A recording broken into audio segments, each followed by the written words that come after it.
Blood is dripping from my fingertips. Lipstick smeared upon your lips, and they're calling me an alibi. Is this a war? Can you tell me what we're fighting for?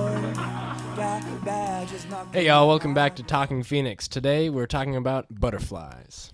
Yeah, Butterflies. Honestly, one of the heavier songs on the album. It came from a news article that I read a long time ago. It came about somebody who was abused, and it's about fighting back your abuser. It starts out dark, a little blood dripping from your fingertips, lipstick smeared upon your lips, and you're calling me an alibi. I mean, it's just about the entire nerve-wracking, experience about abuse, which is sad, and it's hard, and it's supposed to make you feel uneasy. And then as the song progresses, Band-Aids cover the wounds. Do you think that they heal them too? I mean, it's just really, there's so many ways in which you can talk about this, but in a lot of regards, it feels like you're putting a Band-Aid over it. And Band-Aids don't heal wounds. I mean, they cover it up. Which is the whole part. Is it just a cover up? Is it just a cover up? Which is, it's not really a call to action. It's just more of a put it in the back of your mind. There's things that people go through that suck, and you don't always know. But if people come to you for help, it's you just gotta help, and it's nerve wracking. It gives you butterflies, but just you gotta be there for them. I mean, it's not about anything that I wrote about in my life at all. Nothing that is personal to me, but it's just it is personal to other people, and that's something that I try and do when I write. So we play it so different now. I'm going back to the recording in my head too. I mean, we play it so different now. Evan plays a different guitar part in the beginning. Recently we've restructured the entire middle to end of this song. So if you want to come see us live, I mean, this song is developed from what you hear on the album to an experience, is how I would put it. And I think, honestly, now it portrays so much more of what the song should have been, which I wish we would have gotten it recorded that way, but I'm almost happy we didn't, because it just is an incentive to come and see us live. But no, that is definitely the Maybe there's overview. a re-release in the future. Maybe. I mean, coming into the song, with most of the songs, I have no idea what they're about. I just got the groove, and then I'll talk to Dan a little bit and see what we want to do with it. But this is a really fun song with me, especially now with how we play it live. I do a little more singing. The harmonies are pretty fun. And then, not to spoil anything about the live performance, but Jaden and I do a little ostinato sort of thing with our vocals going into this new section that we didn't record. Ostinato. Would you like to describe? I was for all of our students, ostinato. would you like to describe an ostinato? No, I would not like to describe it. All right. Talk to your local music teacher. I talk to your local music teachers. With the bass line, especially in the instrumental breaks and the choruses and stuff, I'm doing a lot of this back and forth arpeggiating that is pretty busy. And I mean, typically, specifically in choruses of songs that we record, I do get a little busy, but somehow it's the spots where I don't play something, someone else interlocks. It's like a puzzle. So even though I'm taking up some space, someone else is taking up the space that I'm not. And it kind of fits together pretty perfectly. And typically it's within me and Dan. I remember we were just practicing on Wednesday, and we noticed in this other song that we're working on that I'm playing exactly on the moments that you're not. Yeah. And then so we just fit together like a puzzle, and this piece is kind of it's like a big puzzle.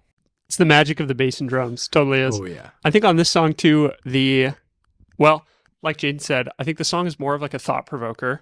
And I'm with Tor in that a lot of times I'm not going to try to be overly smart. Oh yeah, I know everything about the song, and I knew that that's what Jaden was trying to tell us about, or I knew that that's why Evan did that thing. Totally don't. So when these songs come to us, a lot of times I am initially a little bit in the dark on I'm not quite sure what the song is about, but I want to try to find, as I'm learning lyrics, as I'm hearing more of the song, I want to try to craft, a drum part around it that actually matches sort of the emotion of the song, or the overall emotion of the song. And so I think this song is a bit of a thought provoker. And like I said, some of the stuff we've been working on recently, just reworking some of it, is almost to make the atmosphere of the song a little bit different. Again, it's maybe not so much the call to action as far as meaning behind it, but I think it's the thought provoking element of it. But we got some cool musical elements going on, I think, that create a very unique atmosphere. Without spoiling anything, I feel like I'm talking all in general terms, but you just got to come see us live. Come see us live. And I even feel like for me, like, I feel like my whole interpretation of the song coming out as a guitarist was very much just purely based on what the title is. I didn't ever read into the lyrics at all. I just legitimately was like, the song is called Butterflies. I'm like, okay, so the guitar part in the beginning is a butterfly flapping its wings, right? Like, that's just what it is. Yeah, that's exactly what it is. Yeah, no need to read any deeper. That's exactly what it is. And I did feel like the song needed to, because it initially was quite soft and really slow, kind of more like ballady when we initially first wrote it. And like we're trying to play it like a ballad. And I think I just kept being like, well, I don't need to play, so I'm not going to play. And then I just kind of hindered my entire thing on, okay, if I don't need to play, I'm not gonna. If I need to play, how little do I need to play? And kind of then just like, when it needs to rock, I give it the rock, and that's my job. That is entirely Evan's job in this entire song. If you need to bring the rock, bring the rock. That's it. And I know for a while we didn't even have a guitar solo at the end, but eventually I think just one day during either a rehearsal or a show, either something happened. If it was a show, either we had to run long for some reason and I soloed, or it was during a rehearsal and I forgot I wasn't supposed to solo and I soloed, and we were just kind of like, yeah, that fits, that works. And so, as opposed to some of our other songs like Listen or anything, it wasn't like a super well, like, oh, this is a deep meaning solo where like I'm trying to articulate this thing. No, this was me playing a lot of notes to play a lot of notes because the song got big. That is one of the very few moments that I just get to be very plain Jane, no emotion, very honest, very earnest, just playing notes to play notes. This song we actually we dropped for quite a while. That's kind of the weird part about this song is it was when it was a ballad. We were like, this song sucks. Like I don't know how else to explain it, but like I remember I think we played it. I don't remember. It was a smaller show that we were playing, and yeah, we got done. And I remember we all got off stage. We're like, okay, positives, negatives. What was good about the show? What was bad? And we all just kind of looked at each other like, Butterflies sucks. Like, this is not a good song. And then at least we were honest. We were. And like, we just kind of scrapped it at that point. We're like, yeah, we don't really need it. And then all of a sudden we needed more content for a show, I think. We're like, okay, well now we got to play for 2 hours and we were still just starting. And we're like, well, how do we fill it? They were like, let's bring Butterflies back, but we need to like fix it because it was so quiet.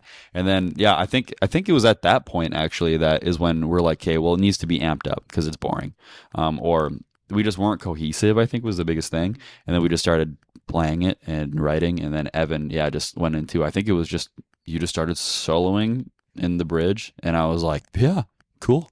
And it started working, and then now like this is the weirdest song that we play because I feel like we just never stopped working on it. Yep. Like we recorded it, but we're still working on it. Yeah, like, I feel like out of all the songs on the entire 15-song album, this is the one that has gone through the most revisions. Oh yeah, changes, adaptations, kind of whatever we need it to be to fit. Not necessarily like what our sound is at the time, but just to make it as exciting for the audience as possible, and as exciting for us at the same time. Some of these other songs, like, we haven't need to touch them, and we just play them as they are on the album, and we always have played them that way. But some of the songs like need a little bit of tweaking. This is the most when it comes to live. So I really can't stress enough to please come to our live show. Please come to one of our live shows. We play often. Our ticket prices aren't high if we have tickets. If at that, free. Tickets. So please come to our shows. You'll understand what we're talking about better. You will. This might not age well. Why not? Ready for my analogy? I'm going to drop an analogy on us all like about this song. Drop it. good songs are like healthy relationships. They take time and they take work. And I think this song is a lot like that, actually. It is one of those songs where I'm coming full circle now on everything that everybody said, from the lyrics to the instrumentation to the, kind of experimenting with some different atmospheric sounds. That has all worked together over the last 2 years to actually create a song that I think we have come back to really love. Like, we really do like this song a lot more than we did even initially. So, fun fact too, here's my fun fact on this song.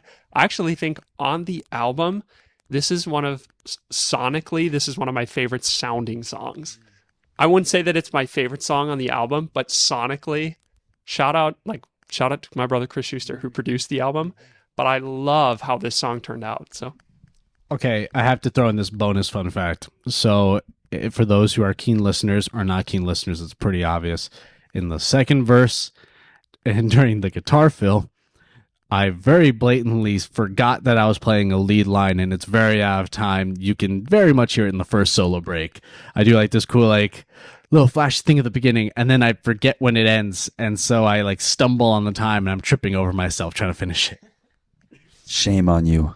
It's the, and I'm very happy to say this, only mistake that stayed on the album the entire time. he's mentioned this before, and I still don't even know that I would hear it if I've heard the song. Because I'll listen to the song, and I'm sure if I actually listened for it, I would hear it. But I don't know. So that's the fun fact. Now everyone's going to go in there and try and listen to it. Please find it. Please find it and point it out to me at shows, because then I know that you listen to it on Spotify, which you can do. That's right. And Stream it on all streaming platforms. All streaming platforms. We're on YouTube. We're on Spotify. We're everywhere. We're everywhere. We're everywhere. We've got vinyl. No, we don't. We don't. Hopefully we do by the time this is out. We don't have vinyl.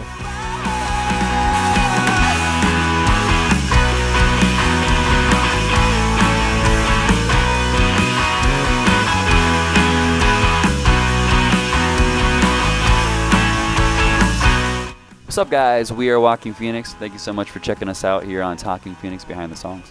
You can follow us on social media and listen to our music on Spotify, Apple Music, or anywhere you listen to music. And if you enjoyed this video, be sure to watch all of our song stories from the American Dreams album on YouTube. Thanks again for watching. Make sure to like, comment, subscribe. See you later.